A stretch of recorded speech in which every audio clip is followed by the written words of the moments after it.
Hello, everyone. Today we are going to discuss about organization and operation structure of the Central Bank of Sri Lanka.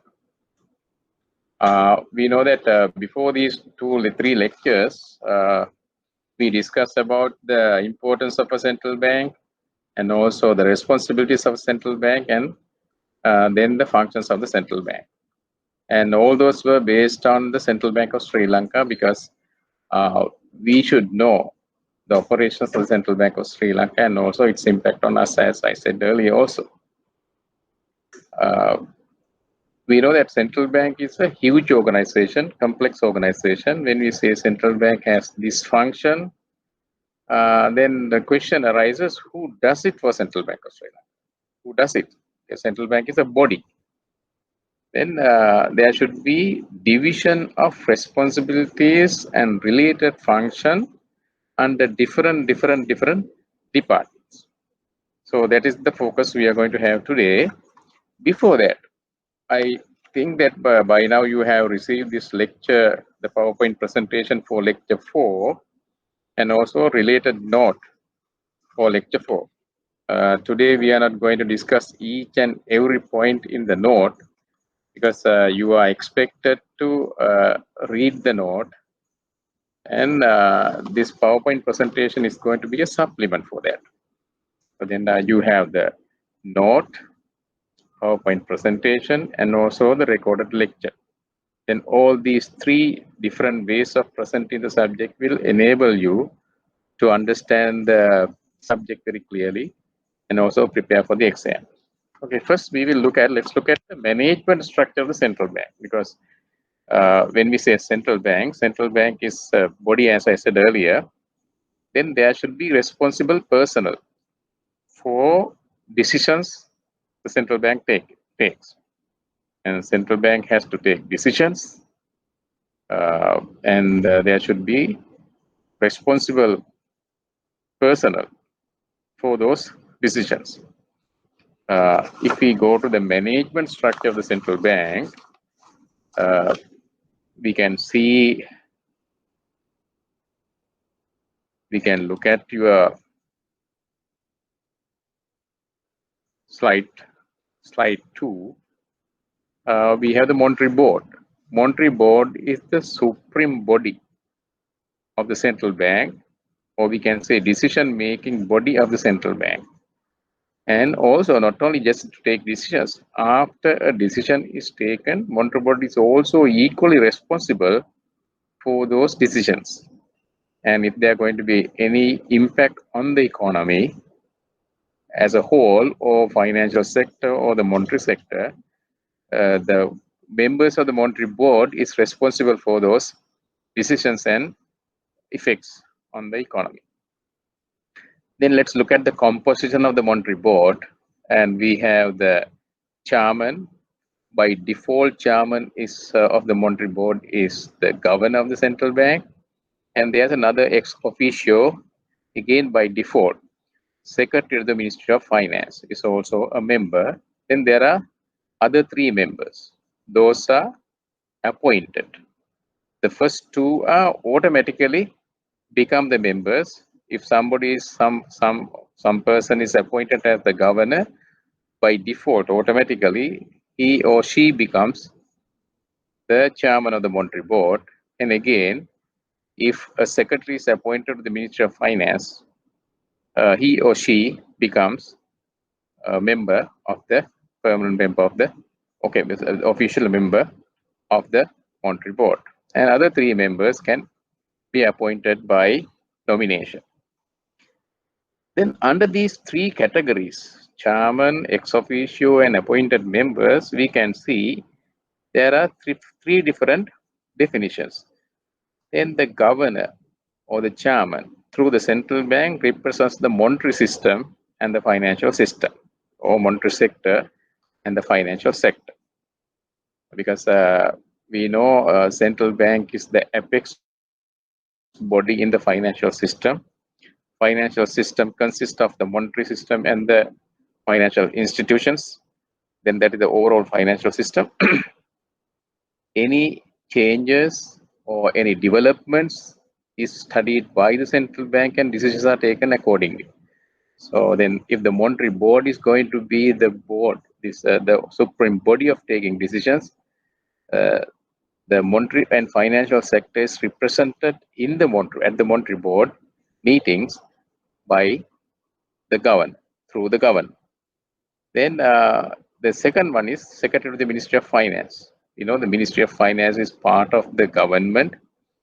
Government has a cabinet, and there are different ministries. And the Ministry of the Finance is all the financial operations, or we can say public finance matters are handled by the Finance Ministry, and Secretary of the Finance is the authority in that regard and decision-making process represent that area. Then when we have the Secretary of the Finance as a member of the monetary board, so the government sector is represented by that officer, that is Secretary of the Finance. And then the question is, now we have the monetary sector and we have the government sector. The balance is the private sector. Private sector also, we know households and the firms are in the private sector. Then the other three members who are appointed by nominations, they represent the private sector. Of course, now when you say all members, we can't say exactly they will specifically focus on only one area, like there will be exchange of views, observations, and all those things. But when it comes to specific areas, the governor represents the monetary and the financial sector. Secretary to the Finance represent the government sector, and other three members represent the private sector. Now, if we go a little bit to your note, in the note, we have given the details and who appoints the governor and who appoints the other ex officio and what is the process of doing it, and also monetary board meetings and the quorum of monetary board meeting and all those things are given in the note. Therefore, I'm not going to discuss those things at this lecture, because all these three modes, that is the lecture note, PowerPoint presentation, and this video, are complementary to each other. Then after discussing this monetary board and its composition and also the nature of their representation, we can go to the operational part of it. This is the management part.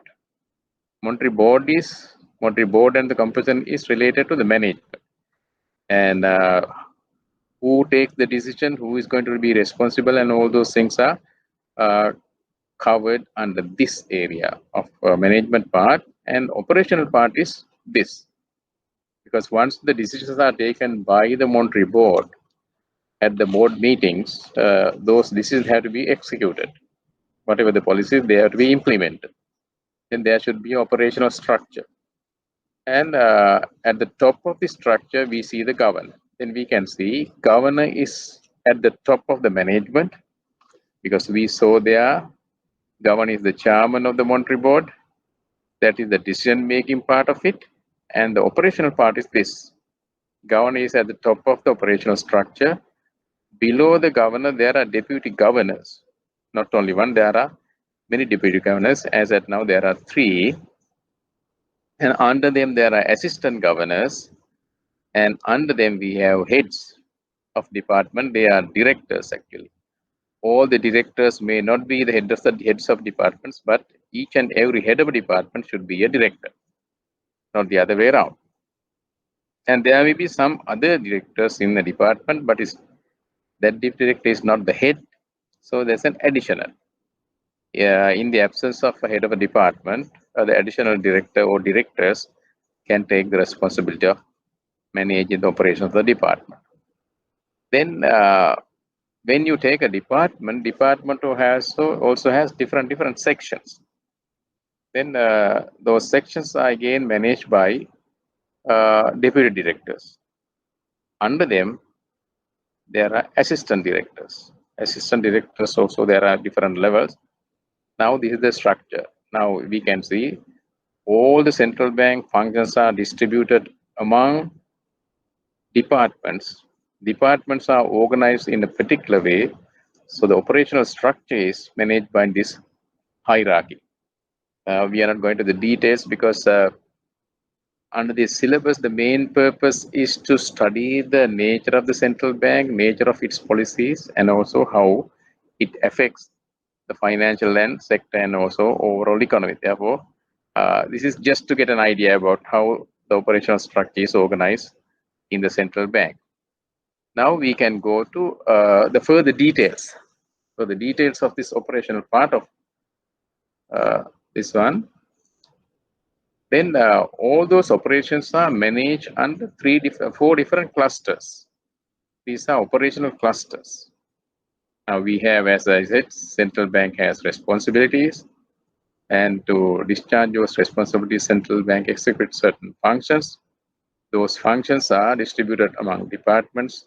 Those departments are organized under four different clusters. As I said earlier also, this discussion is based on the Central Bank of Sri Lanka. Similar to that, there can be other central banks also having different structures of their own. They can be completely different. There should be somewhat similarities, but here we are going to focus only on the Central Bank of Sri Lanka for this particular lecture. And before we move further under these clusters, we have to mention that some departments may be in a particular cluster, because now when we disaggregate these clusters, certain departments the functions of certain department may fall into many clusters responsibilities. Therefore, this is just to get an idea about how these are organized, and this is based on this segregation is based on the central bank website. I got the information from the central bank website. Whatever the cluster we are talking about, whatever the department we are talking about, there is one thing that we have to be very clear in our mind when we study this. Central bank has two different responsibilities that we already have discussed earlier also, that is maintaining economic and price stability and the financial system stability. Those are related to the overall economy, which is outside the central bank premises. We know for the central bank to achieve these objectives, it has to organize and execute its functions in a particular way. And when we have that, there may be certain departments which are directly related to the final objective of maintaining this economic stability and price stability and financial system stability. Some departments may be supportive for those things. In this lecture, we will see all the departments under different clusters. But when we go to the details of departments, there is no need for us to discuss each and every department. Therefore, our lecture will focus only on the important departments, important in the sense, important for meeting the main responsibility of the central bank of maintaining economic and price stability and financial system stability. Somebody can argue that if the central bank is responsible for those two things, each and every department should be important. Like, yes, true. But we are not going to discuss all those things. For example, if we take human resource department of the central bank, human resource department, or we can even take employee services department. Those are purely related to the internal management of the central bank, because recruitment officers and making them permanent, making payment, and also promotions, and all those things are handled by that department. That is an internal arrangement. There is no need for us to know how they are doing it, because what matters for us under this course is to understand central bank functions that are affecting the financial system and the banking system and the overall economy. So we have to, before going to the details of the departments, we have to have that clear understanding. Now let's go to the departments are under different clusters. Here we saw that there are 4 different clusters. Then we are going to take departments under each cluster. Economic policy advisory cluster. The term itself gives us a sense. Economic policy advisory cluster. Central bank has to take decisions, policy decisions related to the economy, and there should be a process to advise the monetary board with respect to those decisions. Because we saw there are 5 members in the monetary board. Those 5 members can't do all the studies, analysis, and take decisions accordingly. There should be a supportive mechanism for them to take decisions. So these departments are mainly focusing on that responsibility, providing advisory services directly or indirectly for the monetary policy with respect to policies related to economic management. Okay, first department. Like we did earlier also, we can first look at the departments, list of departments, just to get an idea about what type of departments are there. Then we will select only the important departments. As I said earlier, we will select only the important departments. Important in the sense, the department that are directly related to those 2 functions, 2 responsibilities. Again, let me repeat the 2 responsibilities: maintaining economic and price stability and the financial system stability. Related to those 2 responsibilities, we will discuss only the directly involved departments. But before that, we will look at the list of all the departments under each cluster. Economic Research Department. The word itself gives us a sense. So this department seems to be conducting research related to the economy. The Statistics Department, second one. Statistics means the data related to any subject. Now here, since central bank is mainly focusing on the overall economy and the financial system, this department seems to be, but we will see the details once we go proceed with the lecture. It is handling the data related to the operation of the central bank. In Macro Prudential Surveillance Department. When we look at this macro prudential surveillance, it is directly related to prudential means you take some very careful analysis of certain developments and take precautionary actions accordingly. So this department is, the functions of this department is related to that macro prudential. Macro means overall macroeconomy.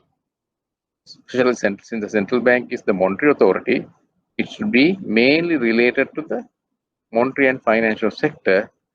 Then what are the most important decisions central bank has to take to maintain the stability in the entire system? And surveillance means continuous observations. So this department is doing that. But when we discuss about the details of the department, we can see how it operates. Those things are coming later. International Operations Department. In an open economy, we know there are actions, operations, relationships, economic and financial relationship with the rest of the world. Therefore, all those functions are handled by International Operations Department. Now, when we look at these terms of the departments, the term itself gives us a sense, international operations. So the main focus of this department should be international relationships. Since we are talking about the central bank should be having, and also central bank is the monetary authority. So there can be different types of monetary and financial relationships that the economy has with the rest of the world. Those things are handled by this department. Again, we will discuss the details later. in the domestic operations. So number 4 is international operations. Number 5 is domestic operations. And there should be within the Sri Lankan economy. That is, international operations means outside the Sri Lankan economy. Domestic means within the Sri Lankan economy. Again, there's a specific department to handle functions related to the internal economy. So there is the domestic operations department. When we go to the details of this, the functions of this department, we can understand what operations are there when they are talking about. When we say international operations, there can be so many different types of international operations. One department cannot handle all those things.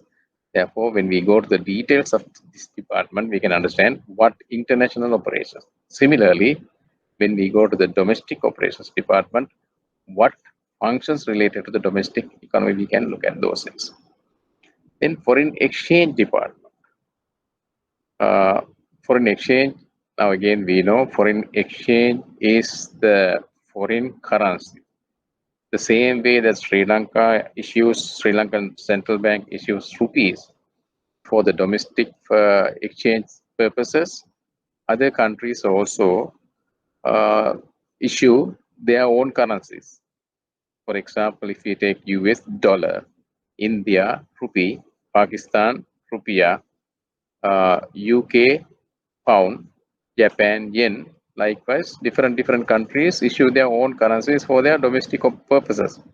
But when countries deal with each other internationally, there is foreign exchange involved.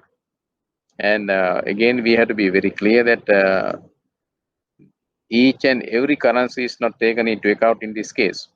When it comes to international financial operations, there are what is called international hard currencies. That is, now US dollar is a hard currency. Why? Because that is accepted elsewhere for international transaction. But if you take Sri Lankan rupee is not a hard currency.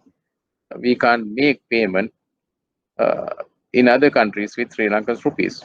But if you go to any other country and you have dollars, dollars can be used to convert those dollars into their currencies and make payments accordingly. But we can't take Sri Lankan rupees to those countries and make the payment similarly. Therefore, foreign exchange is a special asset a country has with respect to foreign sector. Then we have the currency department. Currency department, now I would like to take you to the very first lecture that we discussed. We said one responsibility of the central bank is to issue secure currency. Now there were 2 points, if you remember. We talk about stable currency and secure currency. Secure currency means the trustworthy legal tender. The provision of that should be the responsibility of the central bank. So here in the Central Bank of Sri Lanka, currency department handles that. Again, we will go to the details of those things. I'm just giving an overview of the cluster structure with departments. And the communication department is also there. Sometimes you might tend to ask a question, why should there be the communication department under this? That is also important. Why? Because whatever the policy is taken by the monetary board has to be communicated. So then their central bank has a communication policy. So that information is disseminated to the economy and not to the rest of the world, for that matter, by the communication department according to the communication policy of the Central Bank of Sri Lanka. Okay, now I hope that you have a fair understanding about the structure. I know that as at now you may not have a detailed understanding of this, because for that we are going to the details of each and every department. Then we can understand. After doing it, if we come back and look at this, you will get a much better idea. Let's go to the other cluster. Now this cluster, all these 9 departments are under one cluster, that is Economic Policy Advisory Cluster.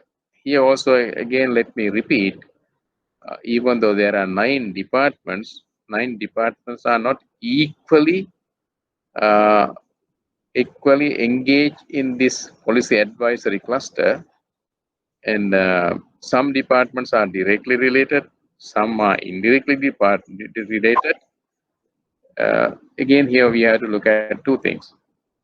You have to take a decision, policy decision. To take the policy decision, there should be some studies and all those things. Once the boundary board take the decision, that has to be communicated. Then 3 parts are there: giving advice and preparing for giving advice. That has to be based on studies and all those things. And after decisions are taken, communicating it to the general public. All those 3 important stages are there: studying, advising, communicating. So these 9 departments are directly or indirectly related to this whole process. Now let's go to the next cluster: financial sector regulation and supervisory cluster. If we have a little bit of a comparison between the first cluster and the second cluster, here the economic policy. Here the policies are related directly to the overall economy. But here financial sector regulations. So it is mainly focusing on the financial sector. You know, the financial sector has the monetary sector and all the institutions related to the production, distribution, and management of currency. And the other one is financial markets and financial intermediaries. That is the financial sector regulation and advisory cluster. Again, here we can make a little bit of a clarification. We know financial institutions are operating mainly with currencies, money, financial resources of other parties, and then and the financial system functions and progresses based on the trust people have on that. Therefore, there can be possibilities of the managers of the sectors not looking after the interest of the owners of funds, but they can be sometimes look at their own interest. Therefore, there should be system of regulation. And also, after the regulations are issued, there should be supervisory process to ensure that all those regulations are observed by the respective institutions. So this is the financial system stability responsibility of the central bank. This cluster is related to debt responsibility and related functions. Again, as we said earlier, some departments are directly related to the responsibility, some are indirectly related. Further, before going further, again, I have to mention, I have to make a little bit of a clarification, because you may have a question. Okay, maintaining price, economic stability and price stability and financial system stability are core functions of the central bank. At the same time, we discussed there can be agency functions. Then you may have a question: what are the departments who are performing agency functions? Those departments are also here, but not under that categorization. There's a reason for that, because as I said earlier, functions of certain departments may be related to the monetary sector and financial sector stability, and thereby the price stability, and some departments may be, some functions may be related to agency functions. Therefore, that categorization is not here. Actually, this categorization is not made by me. I have taken it directly from the central bank website. There should be a rationale behind this categorization of departments under each cluster. Okay, we have the bank supervision department. We know the financial system. If you take Sri Lankan economy, later on we are going to discuss about the asset base of the financial system to understand the importance of each and every subcategory in the financial system. Banks are the most important, most dominant sector of the financial system in Sri Lanka. Therefore, and also banks have, you may have already studied about the financial survey of financial systems in Sri Lanka.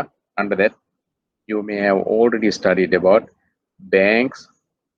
Under banks, you may have studied commercial banks and specialized banks.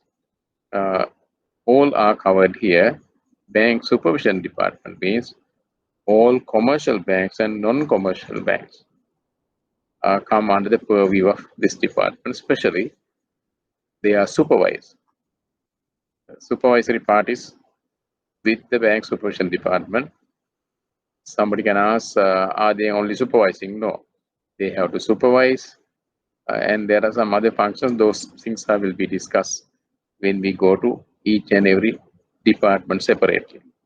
Then supervision non-bank financial institutions. First one is bank, second one is non-bank. We knew that. So financial intermediaries, you may have studied now. Financial system consists of financial intermediaries and financial markets. Financial intermediaries are again can be divided into two sectors: banks and non-bank financial intermediaries. Banks again can be divided between commercial banks and non-commercial banks, like that. Then this supervision of non-bank financial institution department is focusing mainly on deposit taking, but not bank. Non-bank financial institutions providing so many different services with the main function of mobilizing resources from the savings to investment, of savings to borrowing, surplus units to deficit units. Public debt department. This one we have to make a little bit of a clarification, but that clarification will be further clear when we go to separately each and every department. Because sometimes you might tend to ask, how come?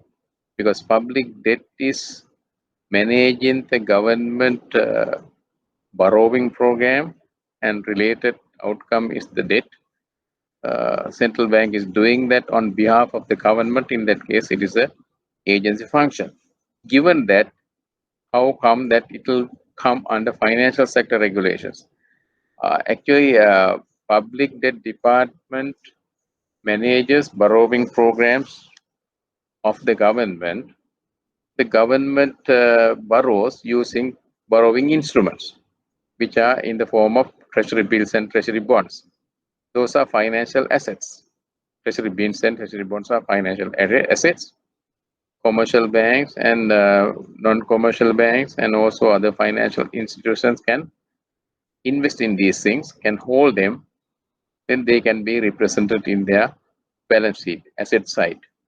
Therefore, depending on whether these debt instruments, are strong instruments or weak instruments, when a bank is holding those instruments, whether it has a higher position or low position depends on the credit quality of the government.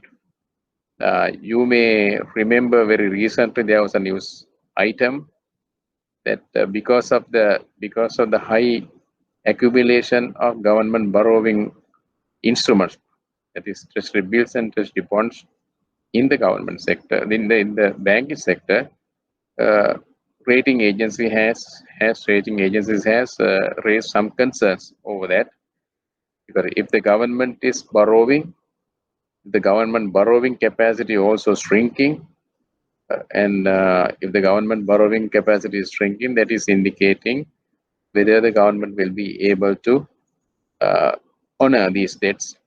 That means if there are doubts like that, then that can affect the quality of that asset, which is held by either a bank, commercial bank or non-commercial bank, or any other financial institutions. Therefore, that also can not directly but indirectly affect the financial system stability. Therefore, that department is also under financial sector regulation and supervisory cluster. But main function we know, is not a core function, it is an agency function. That categorization is different, but here we are going to discuss about departments under this categorization are coming under clusters. Resolution and Enforcement Department. It is related to the internal part of it. I am not going to discuss details. Security Services Department.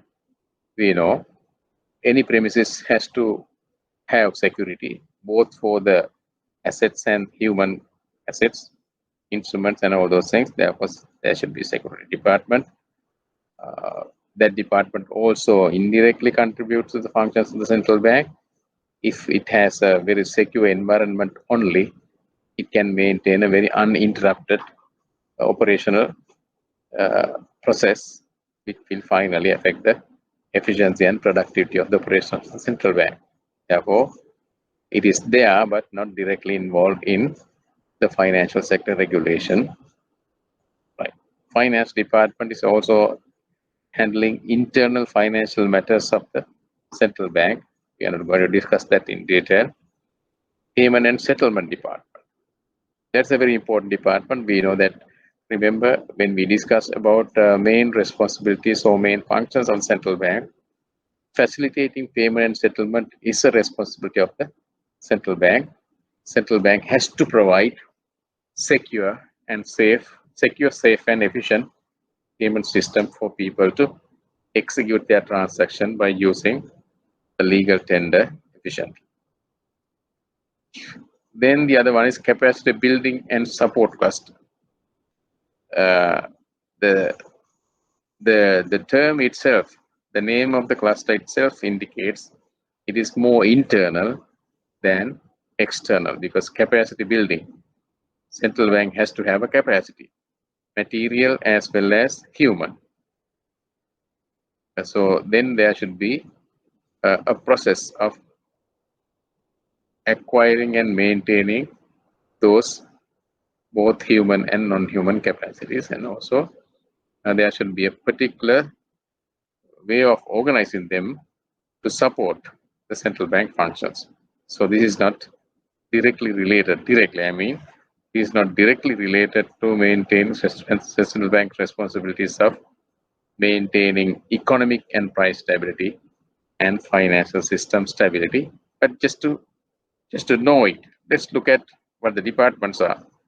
Altogether, there are 9 departments: Human Resource Department, Regional Development Department, Regional Office Management Department, Center for Banking Studies, Training and Development Department, Staff Services Department, Employees Fund, Provident Fund Department. When it comes to this department, you may have a little bit of a question. Why? Because managing employees' provident fund is the responsibility of the government, but the government has vested that responsibility to the central bank. Therefore, central bank, by managing the employees' provident fund, performs an agency function for the government. But here, exact reason for this department to be put under capacity building and support cluster, I am not clear. But according to the central bank website, this department is under this cluster. Secretariat department, that is internal facilities management department. Among these, out of these departments, we will probably be discussing about only the employees provident fund department, because that is related to agency functions of the central bank, and we are not going to discuss all other departments. You can observe it when we move also. Then risk management and compliance cluster. We know, like any other organization, central bank also encounters risk. Risk can be related to central bank internal operations, or central bank responsibilities are with the financial system and monetary system. There can be risk for that as well. So that risk has to be managed.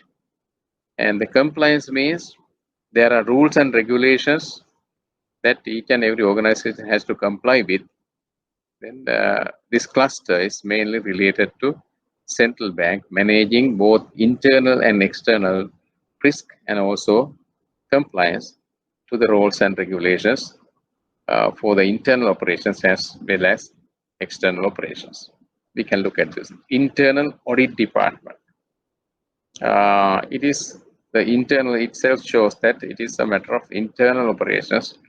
So internally, there should be a third eye. We know the audit is identified as a third eye because we have two eyes.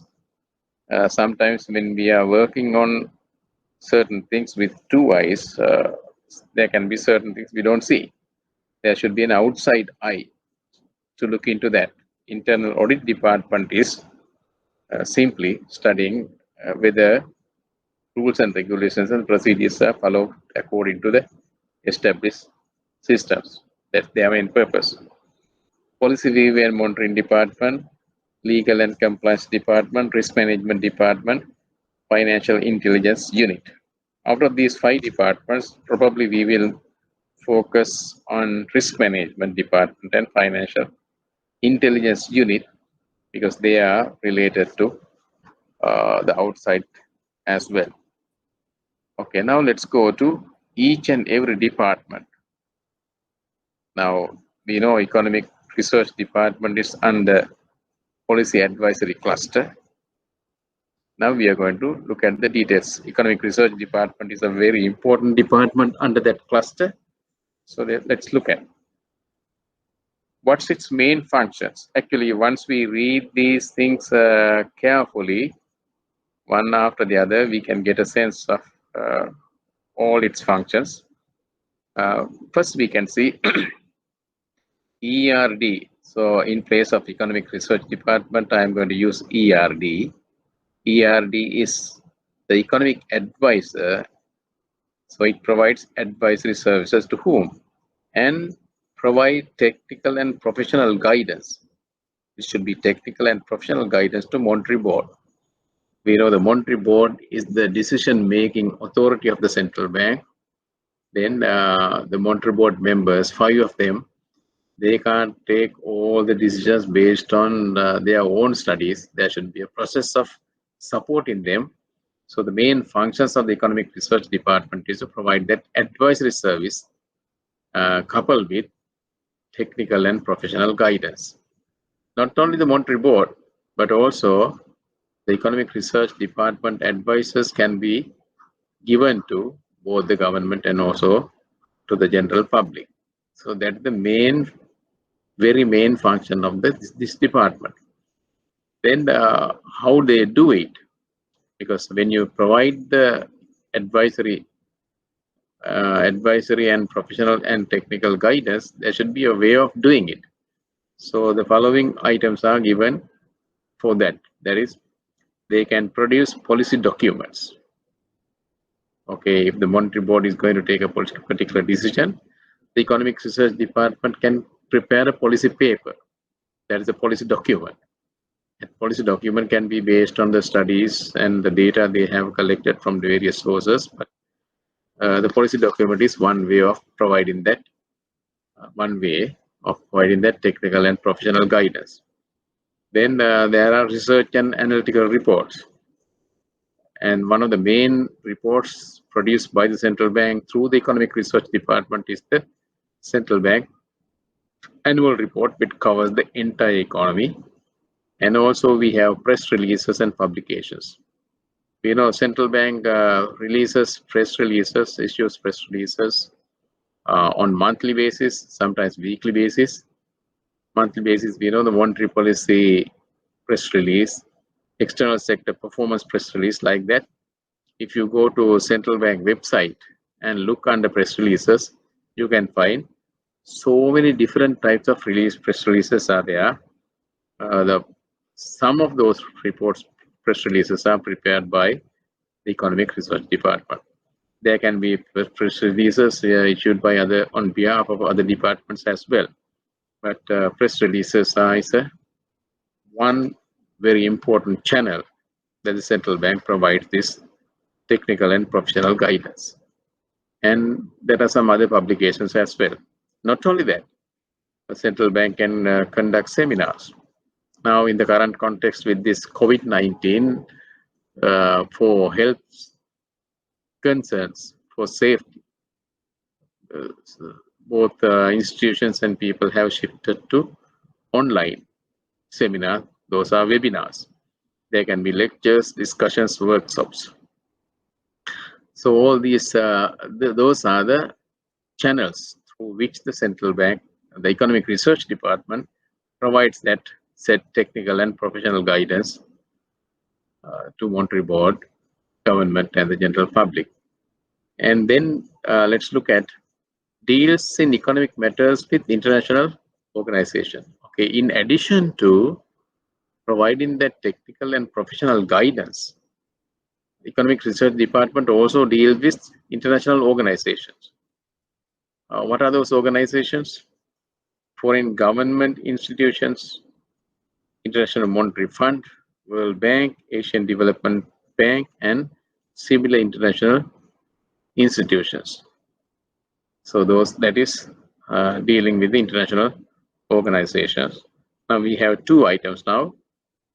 The Economic Research Department mainly provides technical and professional guidance to the Monetary Board, the government, and the general public through various means that we have studied earlier. And also it deals with international organizations. That is government institutions and all those things are there. Then next we can see how can the central IERD do it. All the above needs the ERD to. Okay. Economic Research Department can do those things that we cited above through the following. Then we said they have to prepare, collect policy documents, research and analytical reports. That needs collection of what? Collection of economic and financial data. Simple collection is not going to help them. They have to compile them in a particular way and also analyze those data so that they can prepare these policy documents or reports or press releases, whatever. All those things are required. All those things require collection, compilation, and analysis of data, mainly economic and financial data. Then what are the main areas of focus of the ERD department, Economic Research Department? Those items are there. Overall economy. ERD department, ERD analyze the performance of the entire economy. Now within brackets we have given the basic variables. GDP, gross domestic product, is one focus of the ERD in its research and analysis. Economic growth, at what rate the economy is growing. GDP is about the total contribution to the economy, and from year to year they can be different. Then they can look at whether the growth is fast, whether the growth is slow, whether there is negative growth. Now we know this due to COVID-19, now people are predicting sometimes economy can slow down. Some have said it will grow compared to the earlier average growth rate of around 5%. Some predict it will go down to around 1.5%. Some predict even to be negative. Economy can shrink. So all those things are related to the overall economy. Not only that, sectoral growth and contribution. When you take economy, there are different main sectors: industry, agriculture, services. Likewise, there can be different sectors. Overall economy can be growing at a rate of, let's say, 5%, but different sectors may be growing at different rates. So we should know how the overall growth is supported by different sectors.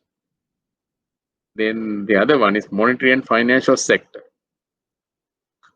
Another area is, in addition to looking at or focusing on the overall economy, monetary and financial sector is also one important area central bank focuses. This Economic Research Department focuses on. What are the variables? Under the real sector, we saw GDP, economic growth, sectoral growth, contribution, like that.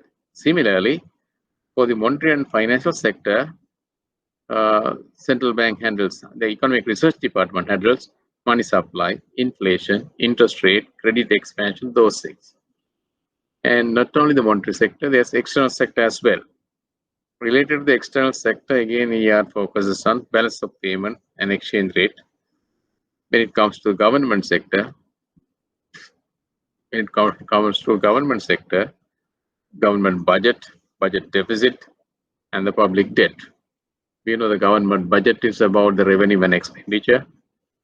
Depending on whether the revenue is higher or lower than the expenditure, government can have a surplus or deficit. Then if there's a deficit, that deficit has to be financed. The government will have to borrow. When the government borrows, it accumulates government public debt, government or public debt. ERD, Economic Research Department, focused on that area as well, because finally, even though we study them separately under different sectors, final outcome will be the combined impact of all those sectors there. That also has to be studied. Then finally, we see ERD maintains a very close relationship with both internal departments and outside institutions to obtain data input for its work.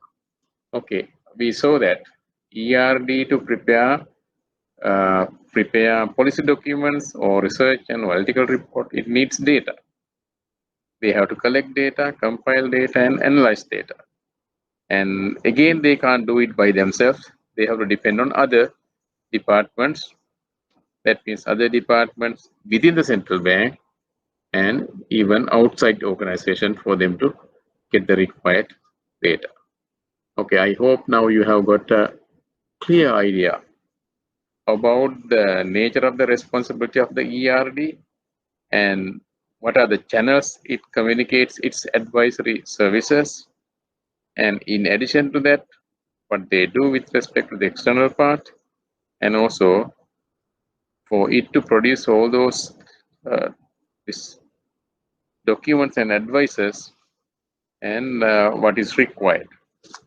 It has to collect and compile, and then what are the variables they engage in on those operations, like money supply, growth, external balance of payment, exchange rate, those things. Okay, now let's go to the other department under the economic advisory cluster, statistics department. As I mentioned earlier, statistics department is on collection, compilation, analysis, and dissemination of economic data, economic and especially economic data. Let's look at now. When we look at this one, you may feel somewhat overlapping functions of both statistics department and economic research department. Here we have to make a clarification in that regard. The statistics department, main focus of the statistics department is the real sector of the economy. And we have the monetary sector, financial sector, government sector, like that. This is the real sector. Let's carefully read it, what they are going to, what we can understand from that. The main focus of the functions of STD is the real sector of the economy. Now it is clear. What are the things in the real sector? Growth, employment, prices, those are real sector variables. Those things we can look at later.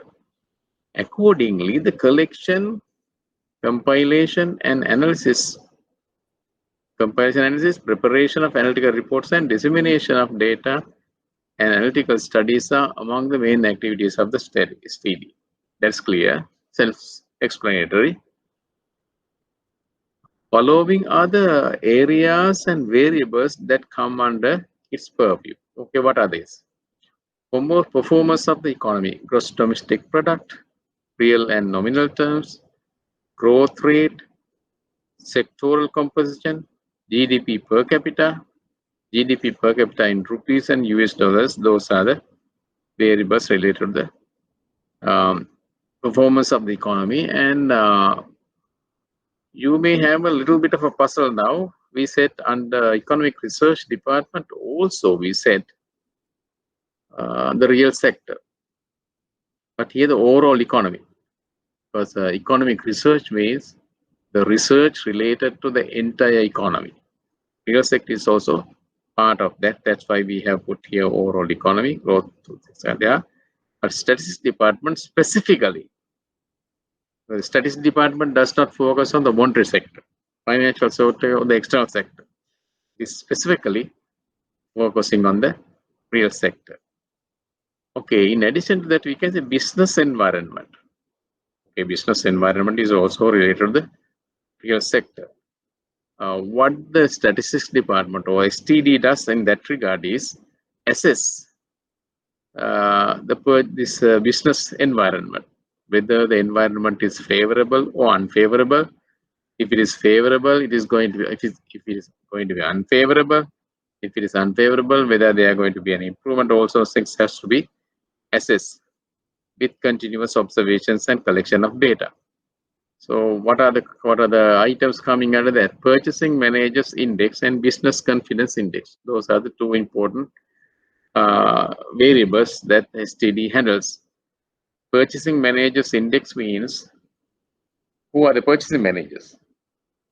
Those are the people who purchase either finished products or input products, this intermediate products, unfinished products for the firms. Why?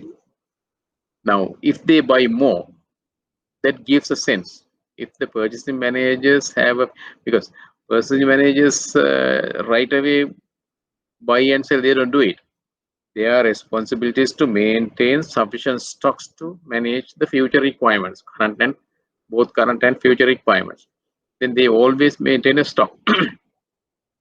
If the stock is running down very fast, that means business is moving very fast. Then they have to purchase. And if then they should have through their experience, they should feel whether the economy is going to be better or worse. And depending on the future requirement, they can buy more, buy less. And statistics department conduct surveys among purchasing managers to just to get an idea whether they are buying at a faster rate or slower rate. If they are buying at a faster rate, apparently their confidence is improving. If they are purchasing at a lower rate, their confidence is now deteriorating. The same way, they can simply go to rather than going to the purchasing managers, or we can say in addition to going to the purchasing managers, they also can directly go to the business people and conduct surveys among them. There they can check whether the business people feel a favorable environment prevailing in, a favorable environment to come, whether they are confident as to whether their business is improving or will improve, will have problems in the future like that, or basically whether they are confident about the continuation and the development progress of their business. And that is the business confidence index. You know, the index is an indicator. If the index value is rising, that means business confidence is improving. If the index is falling down, the confidence is now deteriorating. So that information is collected by the statistics department and provide that maybe to the economic research department and even directly to the monetary board to just to give for them to understand about the possible nature of the economy in the coming future. Then the other variable the statistics department handles is prices.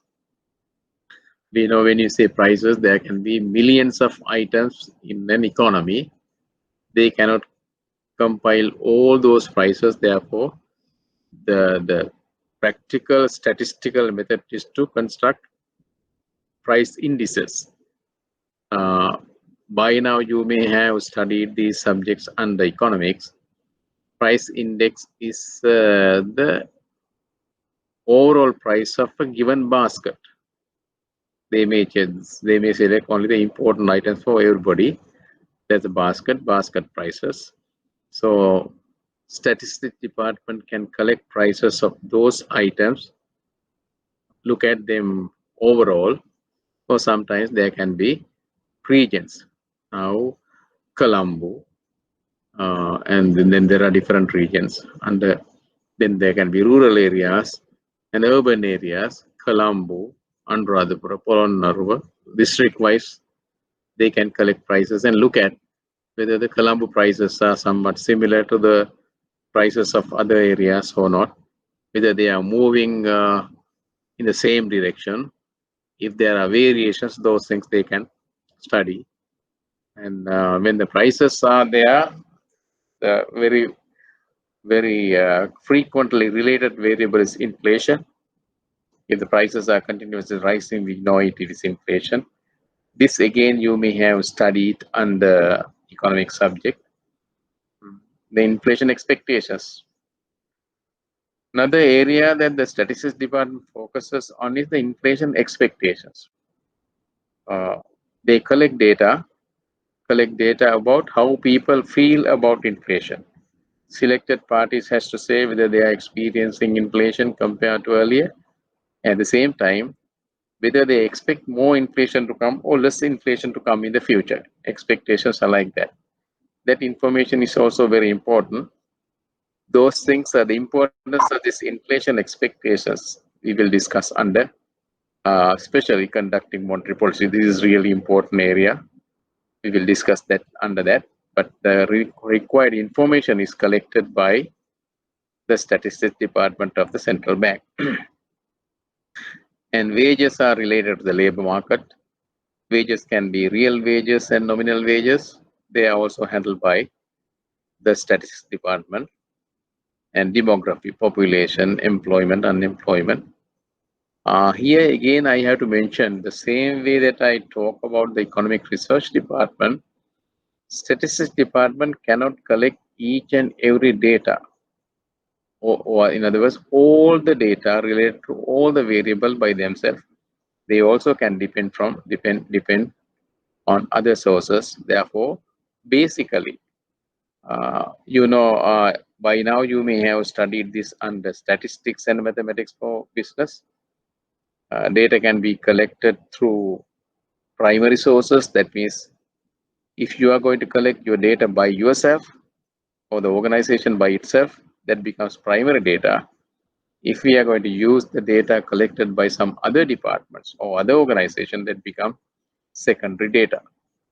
The same way, statistics department can use its own primary data and also can use data from other sources. If we look at the last sentence of this slide, we can get some idea about that. Before that, STD collects the above information through sample service and secondary sources. Sample service, that we know somebody has to conduct.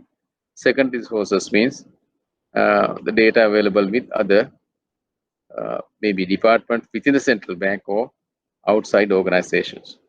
The main internal beneficiary of its work is the ERD. That's very important because we said economic research department design policies for the overall economic management. Then it cannot get all the information, cannot collect all the information it needs, has to get from outside as well. Therefore, the main beneficiary, the main internal beneficiary of the work of the STD, statistics department, is the economic research department. And also its main focus is the real sector of the economy, whereas the economic research department looks at all other sectors as well. Then let's look at the last sentence. The STD maintains a close dialogue with Department of Census and Statistics and other statistical agencies. Department of Census and Statistics is the national data agency for the government. Then some information, some data that STD requires for its purpose is collected from Department of Census and Statistics. Similarly, there can be other statistical agencies. Now, if you take Agriculture Ministry, they have agriculture data. Industrial Ministry, they have industrial data. Likewise, statistics department can get the data related to those different sectors of the real economy from those organizations as well. Okay, now here again a little bit of a clarification. If we look at the functions of the economic research department and statistics department, they are interconnected and they depend on each other. I have to specially mention here, when central bank prepares this central bank annual report, that is analytical report, uh, the real sector analysis comes from the statistics department, and other sectors are handled by the economic research department. Finally, overall analysis is again by the economic research department, taking all the findings into account. Then let's look at the other department, macroprudential and surveillance department. We have already mentioned about this earlier, MSD. So its main responsibility is to study whether economy is moving with a healthy signs or whether it has ailments. That has to be studied, and then that department has to study those things and also advise accordingly what are the prudent measures to be taken to ensure this economic stability. Let's look at the bullets very careful, then we can get a sense. Before that, let's read the sentence on the slide. The main responsibility of MSD, that is the Macroprudential Surveillance Department, MSD, is to assess the resilience of financial system to both internal and external shocks. What is resilience? Resilience is ability to withstand, ability to face what? Both internal and external shocks, right? Because we can see, by looking at this, we can see the main responsibility is to examine the resilience of the financial system. Financial system is the broader area. Its resilience to both internal and external shocks. That means whether institutions and systems in the financial system, entire financial system, is capable of withstanding any shocks coming either from within the economy or from outside. That's the main area.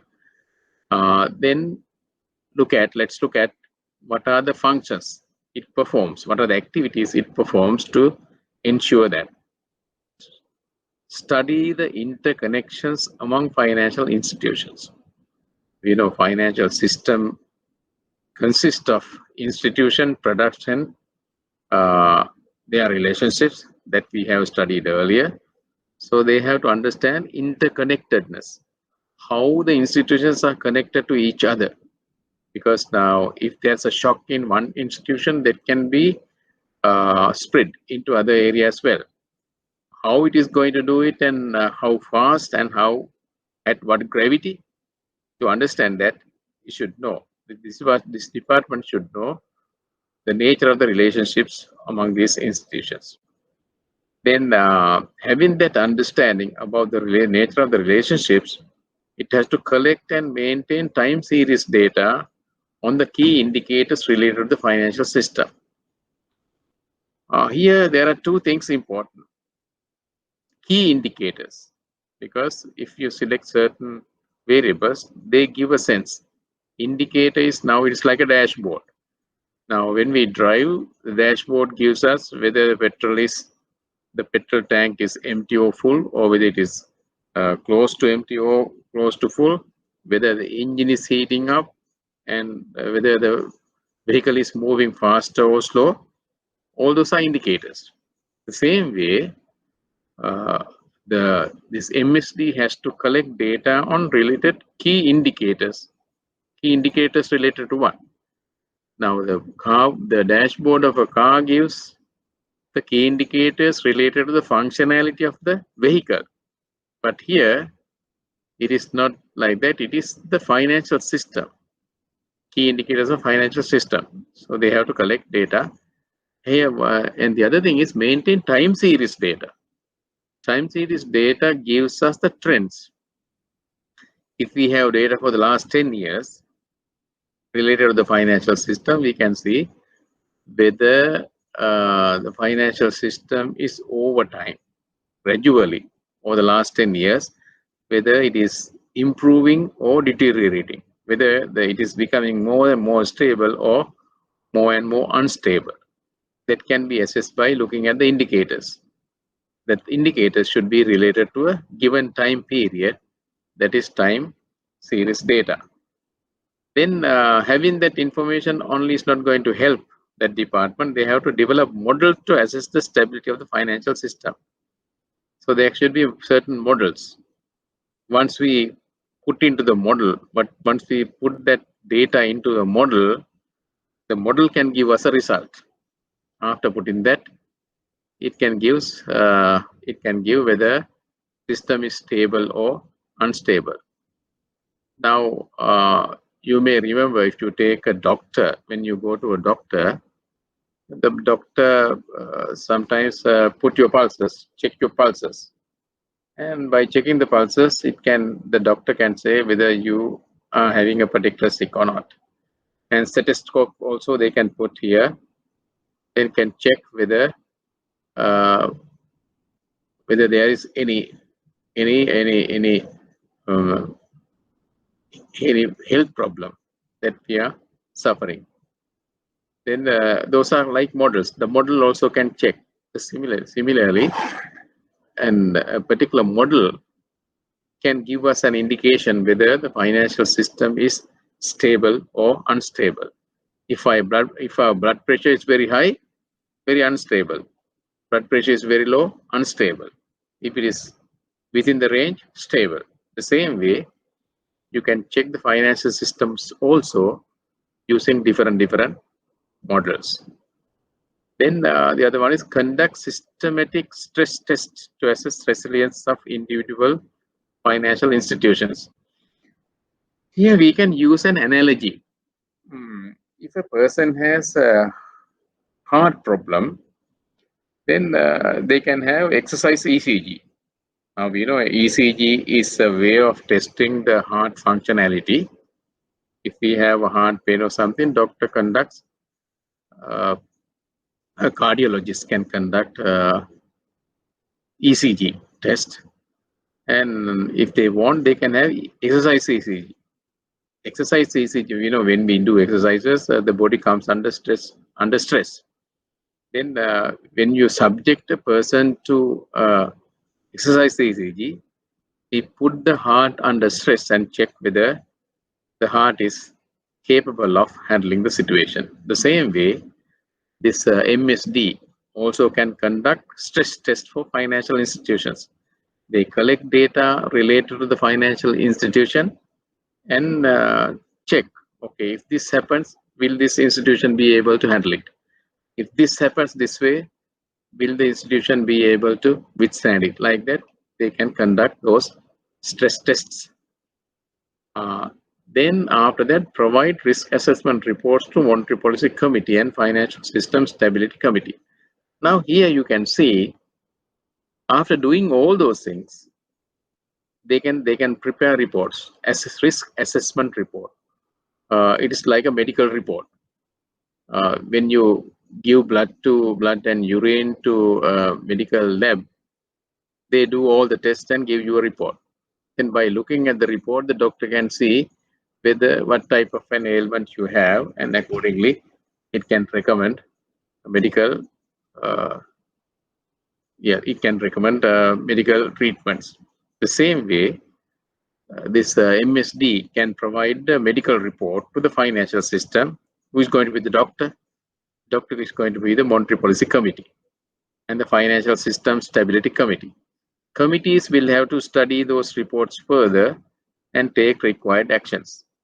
So the text report, medical report for the financial system is provided by MSD. For that, it collects different type of data and do analysis and use certain models for that, like that.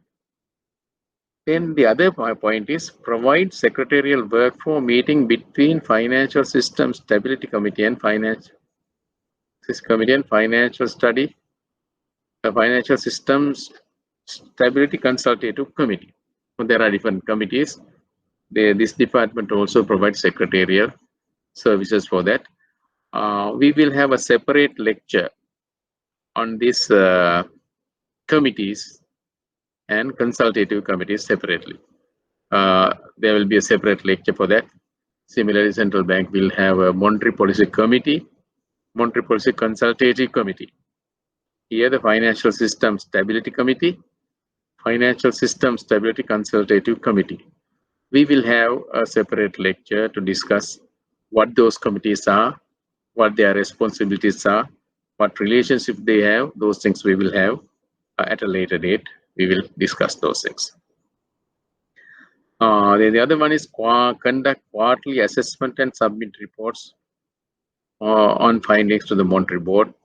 As we said earlier, Monetary Board is the decision-making body, whether it is related to the overall economy, price stability, financial system stability, or any other matter. Monetary Board has to take decisions.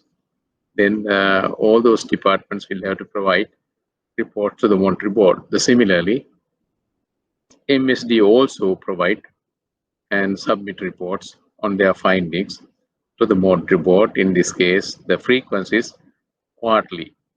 Quarterly reports are provided. Then the last one is produce the financial system stability report and provide information related to stability of the financial system to other parties. Okay, then quarterly, in addition to that, financial system stability report. This is a very, very important report. The report is available on the Central Bank website. You can read that, especially actually by reading a financial system stability report, we can get a clear idea about what are the aspects they look at, what are the indicators they used, how they conduct the analysis, and when we come to a particular conclusion, what are the variables they have looked at, how they have analyzed. Those things are very, very important. Those reports are provided to the Monetary Board and also other related parties and the departments, even to the general public. When the Central Bank put all those reports on the web means that is available to the public. Better to have an idea if you are really interested in studying this aspect of the Central Bank functions clearly, carefully, and with details. Better to look at the Financial System Stability Report as well. Now we can go to the other department, International Operations Department.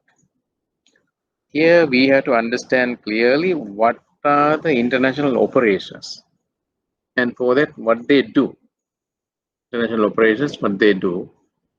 Now I have put it like this. The name of the department, International Operations, gives the sense of the nature of the functions of the IOD.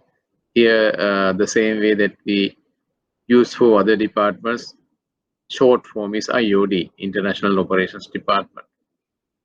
So main focus is external sector, as we said earlier, international operations. Okay, what are the responsibilities? Management of international reserves. Second one is maintain the stability of the external value of the domestic currency or the stability of the exchange rate. Those are the two main functions. Let's look at very carefully. Management of international reserves. What are the international reserves? Every country, when it deals with the rest of the world, has to have reserves. Why? Because there are frequent and unexpected payments related to international transactions of any country. Therefore, it has to. It's like keeping a pocket. Now, in our pocket, if you look at your own pocket, if you are an employed person, even for an unemployed person, there should be some money available in your pocket. That money will be the purpose of keeping that money may be to meet the day-to-day expenses. That is regular expenses. Sometimes you can fall sick. There can be urgent situation. To meet that also, we have to have some money in the pocket. So similarly, international reserves is a pocket for the whole nation. For what purpose? To meet the international payment and settlements.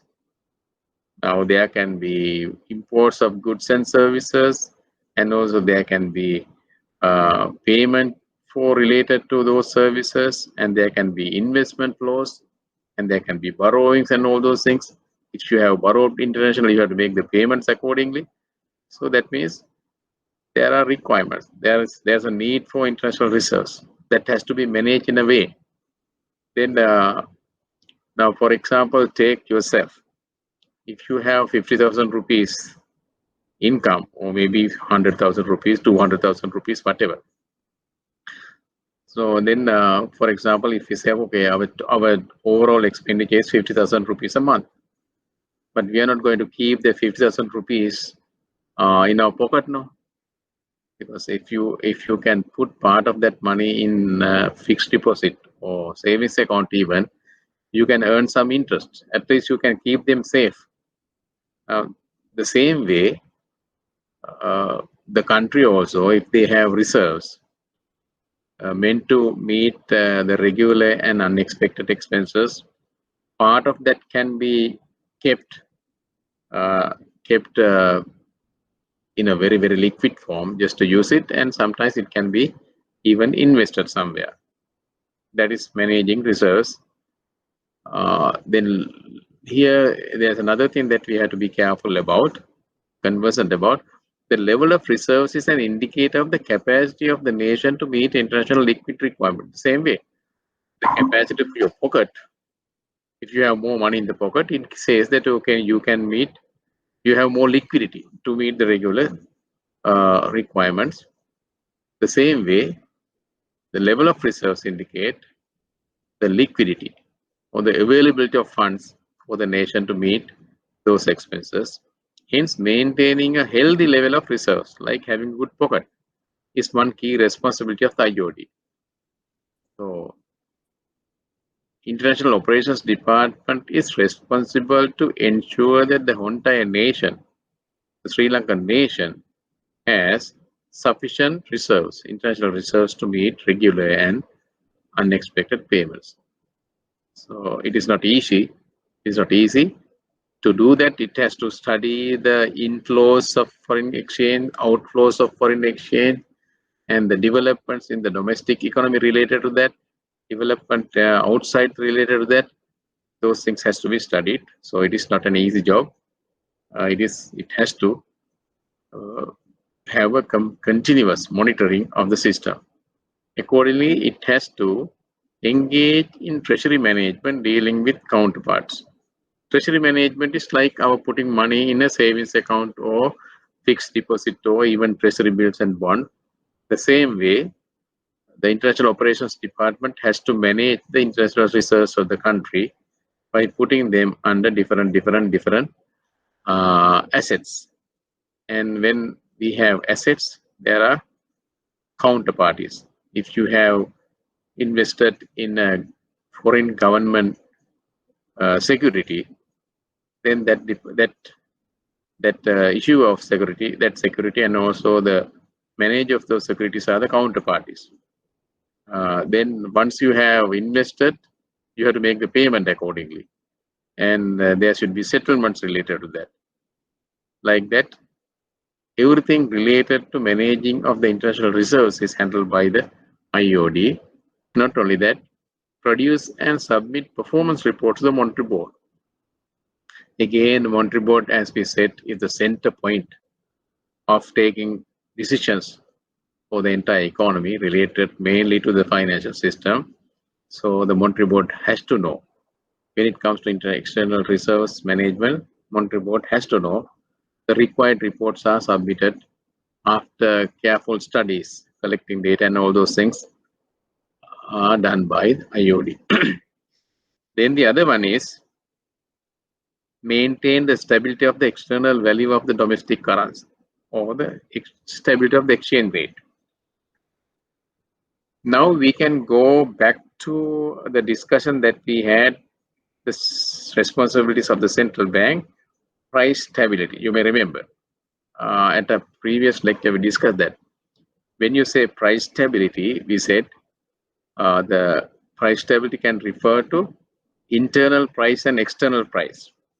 And also there also we discuss inflation measures the internal value of the domestic value of the currency, and exchange rate measures the external value of the same domestic currency.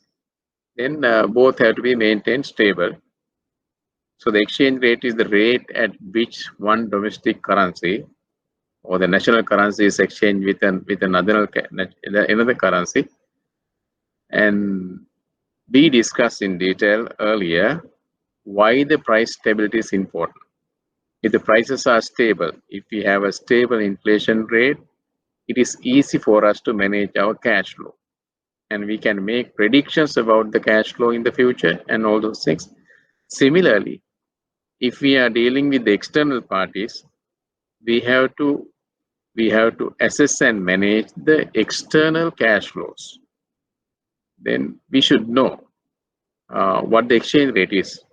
If the exchange rate is highly volatile, again we said we can't plan accordingly. Therefore, International Operations Department is responsible taking action to stable exchange rate.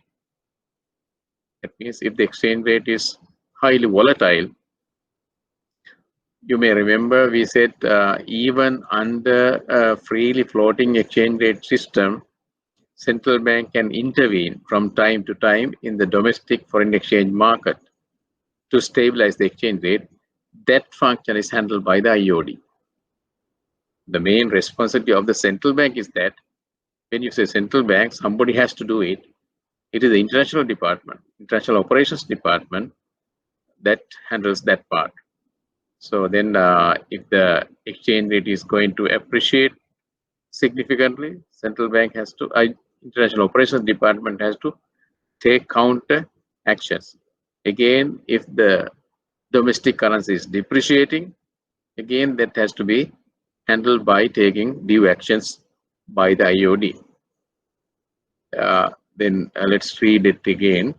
IOD is responsible taking actions to stabilize the exchange rate through intervention in domestic foreign exchange market, either on the demand side or supply side. Demand side means you are buying foreign exchange. Supplying side is you are selling foreign exchange. So by buying and selling, if there is very high volatile situation, IOD can stabilize by way of either buying or selling. On the on which side of the market and in what magnitude has to intervene depending on, right. This is the case. Now if the currency is depreciating, central bank has to sell. That is, IOD is doing it on behalf of the central bank. If it is appreciating, IOD has to purchase. So then whether to buy or sell, and by how much to buy and sell depends on the market conditions. That is what the last sentence says. Then let's go to the other department, domestic operations. Earlier, international operations. Now, the domestic operations department. And let's look at, after discussing about the focus of the international operations department, what is the focus of the domestic operations department? Here, managing liquidity levels in the domestic money market and implementation of the monetary policy decisions are the prime responsibilities of the DOD. Domestic liquidity. What is liquidity? Liquidity is the capacity of a person or a system to execute any transaction in the market. If you have more money, that means you have more liquidity. If you have more money, you can buy goods and services comfortably than otherwise. The same way, whether the entire economy, that is here the domestic market, domestic money market, Here also we have to get a little bit of a clarification. By now, again, under your survey of financial systems or under economics, you may have studied about money market and capital market. Money market is related to all the transactions with less than 12 months, can be 3 months, 6 months, or maximum is 12 months. And above that is the capital market. Money market is a capital market. Then here, the focus of this domestic operations department is money market, transactions less than 12 months duration. Right? Then if the liquidity is very high, people have more purchasing power, then they will try to buy more and more goods and services, then prices can go up. If the liquidity is less, people will buy less, prices will go down. So then liquidity has to be managed at a particular optimal level. That is the managing liquidity levels is, as it indicates, the responsibility of the domestic operations department. And in addition to that, implementation of the monetary policy decisions are prime responsibilities of the domestic operations department. Again, here we are not going to talk about the monetary policy because there will be a special separate detailed lecture on monetary policy, objectives, and all those things. Therefore, we are not going to discuss about that. But anyway, responsibility of the domestic operations department is to implement whatever the decisions taken by the monetary board under its monetary policy. Then accordingly, following are its main functions. Let's look at maintain the CBSL policy interest rates corridor with adjustment as per the monetary board decision. Monetary policy corridor, interest rate corridor is again coming under monetary policy. Therefore, we will not discuss it here. Interest rate corridor and adjustment of those things will be discussed in a separate lecture. Anyway, by now you may have studied about this interest rate corridor also under financial survey financial system, and macro part of the economic subject, but we will discuss that in detail, but not here, but coming under monetary policy. Then provide facilities. Then in addition to maintaining the interest rate corridor, which we are going to discuss later, the domestic operations department provide facilities for commercial banks to manage their short-term liquidity by accepting deposits and extending loans through standing deposit facility and standing lending facility counters. We know when we take a commercial bank has daily operations. At the end of the day, they will have either shortage of funds or surplus of funds. That has to be managed. That is short-term liquidity. If you're going to have, at the end of the day, if you're going to have some money, that is today's liquidity position. That is very short term, because tomorrow will be another business cycle for the commercial bank. Today is one business cycle, starting from morning up to the end. The commercial bank or any other financial institutions is getting, here the main focus is commercial banks. Commercial bank is getting money, that is money is flowing in. There's internal flow and then external flow. Money can be going out from the central from the commercial bank. Money is coming in, inflow. Money is going out, outflow. At the end of the day, depending on whether the inflow was higher or outflow was higher, you will have either surplus situation or deficit situation that has to be managed. Then if you have more money, at the end of the day, central bank accept that as deposit. Standing SDF means standing deposit facility. Standing means, okay, it is available. Deposit, for them to deposit, facility is the facility. So if commercial banks end up in the day with more funds, those banks can go and deposit money with the central bank. That's a short-term liquidity measure. And if certain commercial banks are short of funds, again, they can borrow from the central bank, that is, using standing lending facility. Standing means again readily available. Lending, central bank is lending. Facility is the facility available. So there are two counters. Then the central bank, the domestic operations department, on behalf of the central bank, provides this facility for commercial banks to manage their short-term liquidity. Can conduct open market operations to manage market liquidity. Open market operation also is coming under conducting monetary policy. Therefore, we will not discuss it here, but just to get an idea, who is doing it. The central bank has to conduct open market operations. It is the domestic operations department that conduct this function. Then monitor the operations of commercial banks to ensure strict compliance with regulation related to SRR.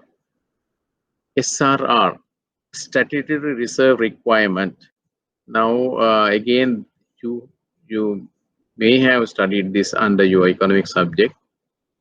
SRR, statutory reserve requirement it is a regulatory requirement by the central bank on commercial banks to maintain a particular percentage of their deposit with the central bank.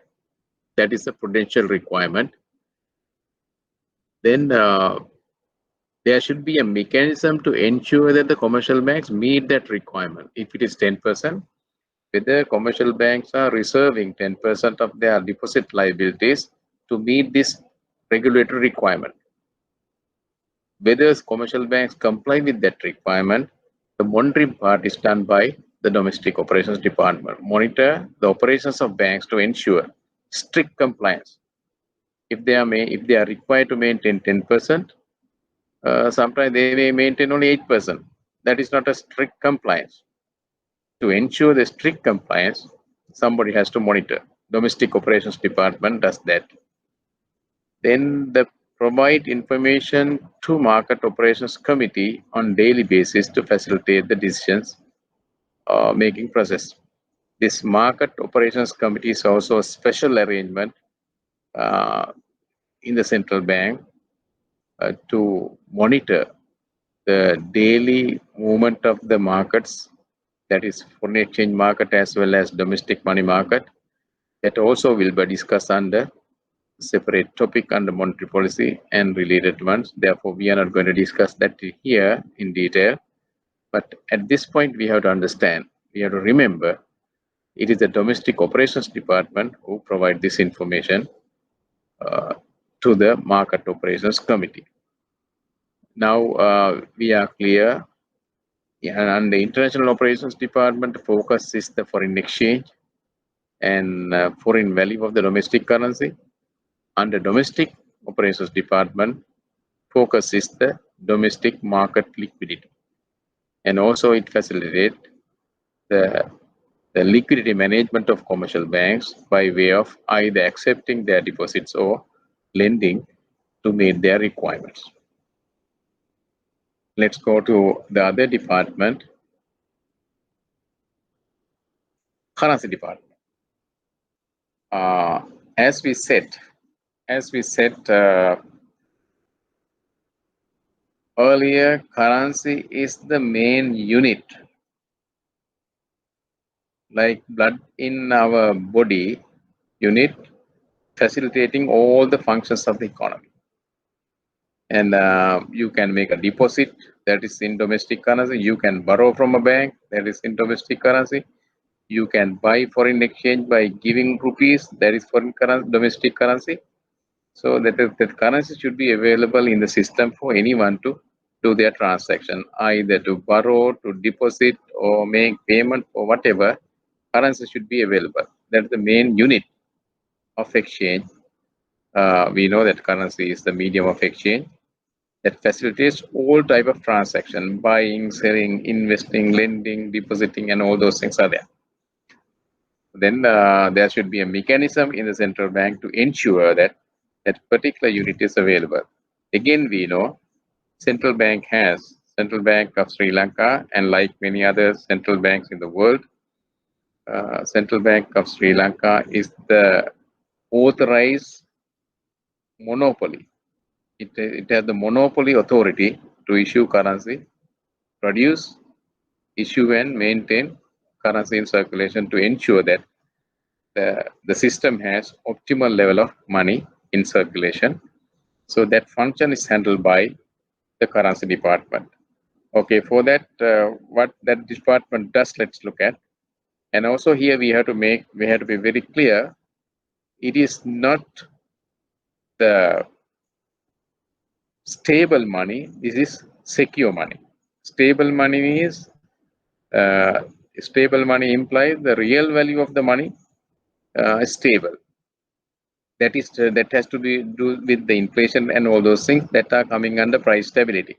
But here, safe money, that is the physical currency notes and coins should be available in the system for people to do their all type of transactions. So that responsibility is handled by the currency department. Okay, how it does, let's look at. Then maintaining optimal level of currency in circulation, CIC is currency in circulation, is one of the prime responsibilities of central bank that we know. CD, currency department, is the department responsible to perform this function. On behalf of the central bank, that maintaining the availability of the secure currency in the system is handled by the currency department. So following are the functions it performs to ensure that function: keep sufficient stocks of currency, coins and notes to meet the regular and contingent requirements. Sufficient stocks of currency, coins and notes. We know we have currency, coins and notes of different denominations. Notes we have from 20 rupees up to 5,000 rupees. Coins we have from 1 cent to 10 rupees. Different denominations are there. So the currency department has to ensure that sufficient stocks are available to meet, there are two things, to meet regular and contingent requirement. There can be regular requirements and contingent requirement. And now you may remember during the COVID-19 pandemic period, all the shops were closed, supermarkets were closed, banks were closed, and but delivery vans were coming delivering these goods. Then you may have money in your bank account, but if you don't have cash, you can't make the payment because those people don't accept credit cards or debit cards. During that period, definitely people should have had more coins and not in their possession compared to earlier. If you did not have any problem of shopping when you are coming back from office, you need small amount of money in the pocket, because sometimes you can make if you are buying from a supermarket, you can make the payment with a card. If you don't have that facility, you need cash. So that is a contingent situation. The outbreak of COVID-19 pandemic was a contingent situation where people naturally tend to use more coins and notes against other payment modes like cards, debit cards, credit cards. That's the contingent requirement. So regular requirement is just to make payments as usual with both notes, coins and cards. So currency department should be ready to meet any regular or contingent requirement of coins and notes to meet their exchange of goods and services. So that is its responsibility. And how can they do it? Project the demand for currency and analyze international dimensions. Analyze. Okay, I'm sorry. Now there is a repetition of this. It should read like this: project the demand for currency and analyze the denominational structure. Okay, it should project how much money is required in 2021. So it has to project. It has to take so many different variables into account to project that. Not only that, in what denominations it should have. how much is available in 5,000 rupees, 2,000 rupees, 500 rupees, like that. And if it is coins, 10 rupee coins, 5 rupee coins, 2 rupee coins type, how much should be available in different denominations is the responsibility of the currency department. So they have to project and make required orders available. So it required the required order, they have to place the required orders with the suppliers to ensure that sufficient stocks are available in required denominations. For that, now it is clear there. Coordinate with international suppliers and place orders by following established tender procedures. So there are procedures to follow. They have to comply with those things. Accept deposits of currency coins and not from and issue the same to commercial banks in line with operations of DoD. Again, we will discuss about the operations of the domestic operation this department and conducting monetary policy. Then if the domestic operations, now if we go to the domestic operations department, we said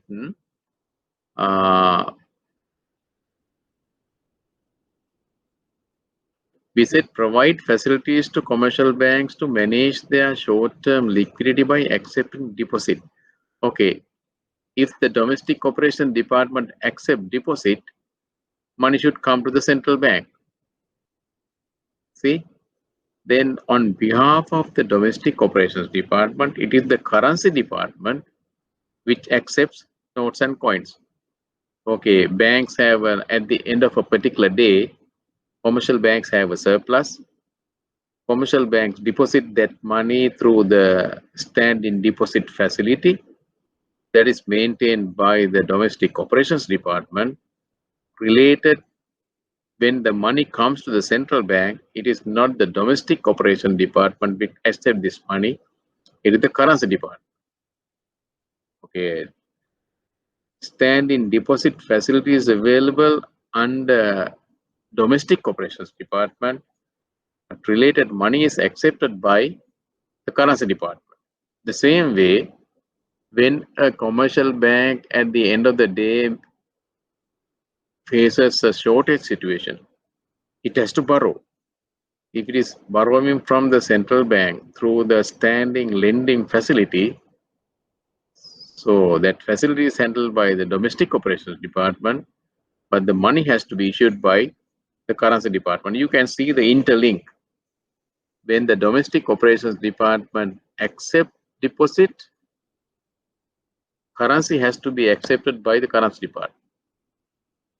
When the domestic operations department arranged to lend to the commercial banks, money has to be issued by the currency department. So the operations of these two departments are very closely related.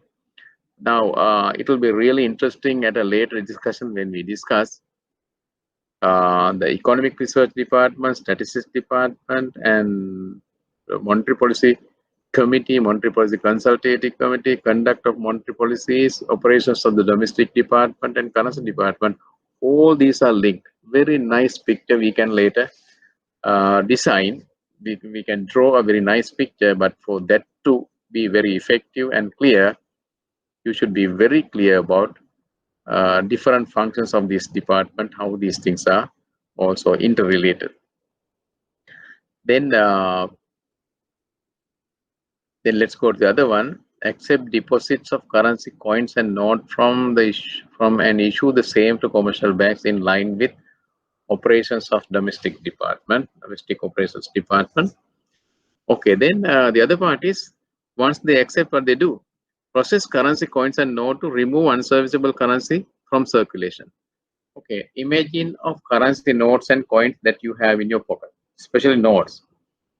Some notes may be new notes, some may be a little bit new, some are damaged, some are very dirty.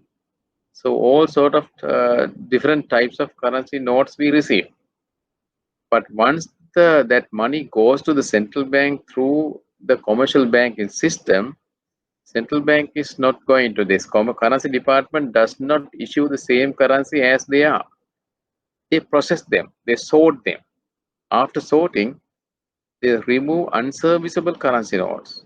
what are the unserviceable ones? If they are damaged, they are dirty.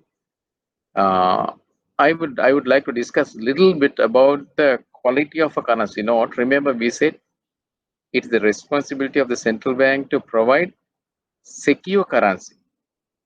For that purpose, we said there are since there can be counterfeits to secure currency, then we have to make sure that counterfeits are not there.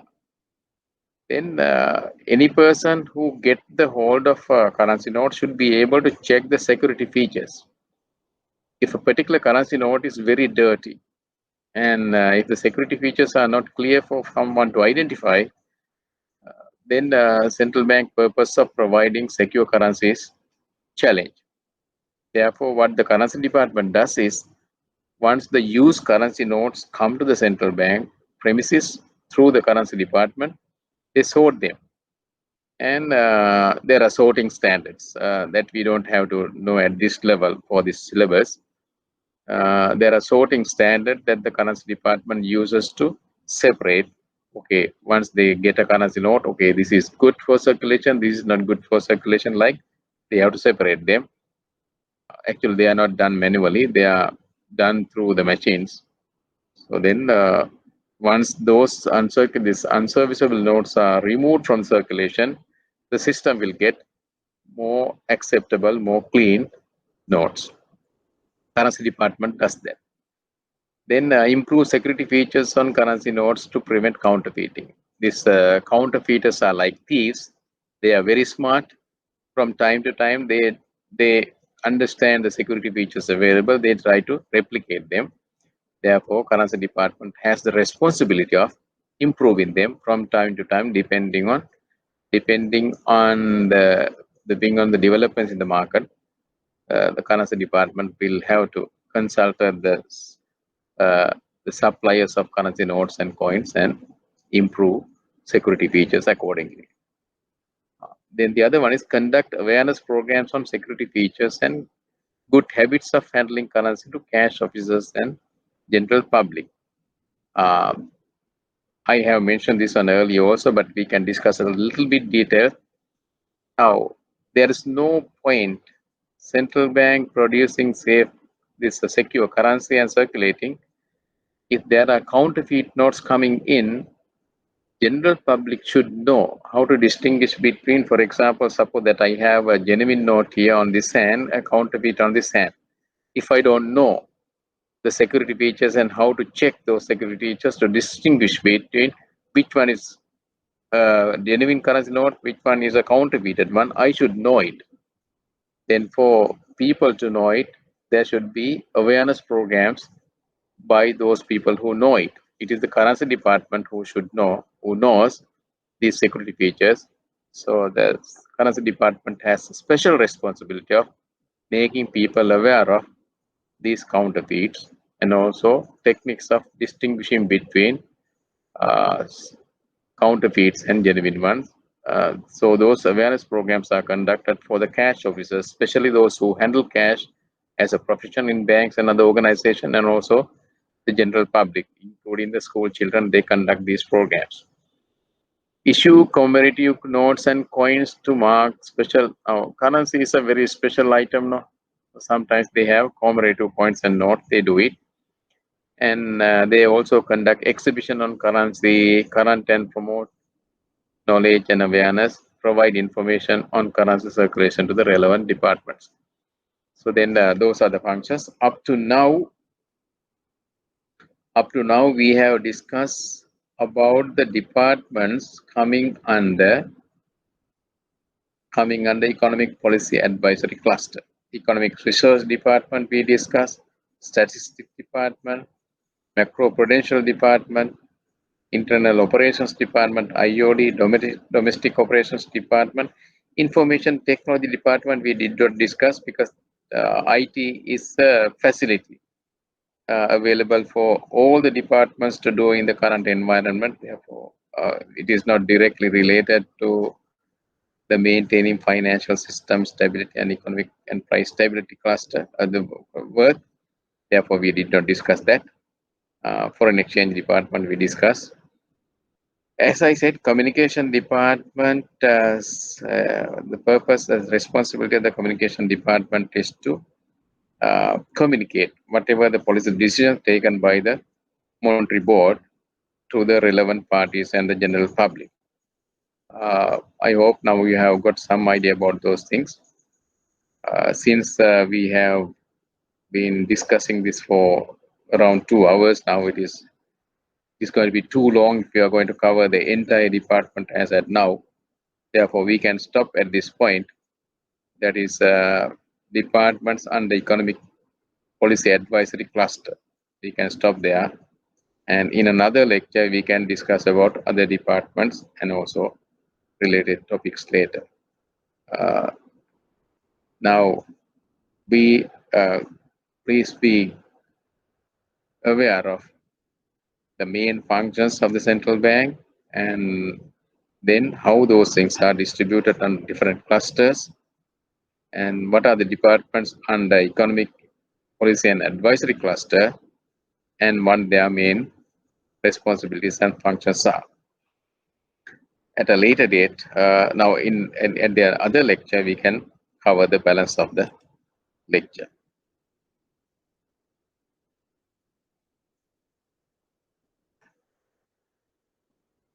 Thank you very much for listening. And again, let me request you, as I said, the lecture notes, text note, PowerPoint presentation, and these discussions are complementary. Especially the note that we have given will be very useful for you to prepare for the exam because it gives a summary of the topics that we can cover under this topic subject of central banking D09. And since we are having these online courses, you can from time to time you can retrieve those and revisit those records and also read the PowerPoint presentations and also the details note. So then you will have a very comprehensive understanding about central banking, the knowledge required to face any questions under this topic. It is very interesting. Later on, what I am going to do is to discuss these separate items clearly. Then afterwards, we are going to combine all of those things, especially focusing on the monetary policy and how the operations of the central bank affect the entire economy, how the developments in the economy affect the central bank operations, what relationships we are going to have. After that, we will discuss about recent monetary policy decisions taken by the central bank and what were the reasons for the central bank to change the monetary policy stance from time to time. And also we will look at the developments of central bank in other countries and how other central banks have taken decisions and changed their decisions and what were the reasons for those things and how they have affected us and were there any situations where the central bank has responded to those changes. We will discuss those things in very detail. Now again, let me request you, don't depend only on one lecture. Now we have discussed about four main topics as at now. And for us to have a very clear understanding about the operations of the central bank and the trends in central bank operations, we should have, you should remember all the concepts that we have discussed up to now. Thank you. And again, let me invite you to go through all the notes, PowerPoint presentations and videos and have a clear understanding of this one. Like I said earlier, we will, in the next lecture, we will discuss about other departments. Thank you.